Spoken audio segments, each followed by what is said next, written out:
Hello everyone and welcome back to another video from Wake&Tech. In this video, I'm going to show you how to log out from your account on the BitPay application if you have forgotten to do so. So let's get started right away. If you open up the BitPay application if you have forgotten to log out, then you will directly be taken into your account. Now you can log out from your account from within the BitPay application. However, some of your login information might still be saved. So in order to log out completely, long press on the BitPay application and then tap on the info button. Now from the application info page, first of all tap on force stop at the bottom right corner to stop the application by tapping on OK.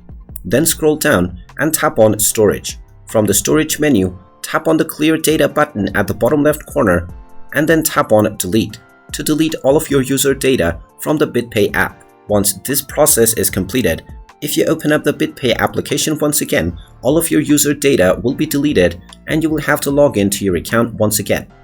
And there you have it. That is how you can completely log out from your account on the BitPay app. If you find this video helpful, make sure you hit that like button and subscribe to our channel if you haven't done so already. Also ring that notification bell to never miss another update from us. Thank you for watching and I will see you again in the next video.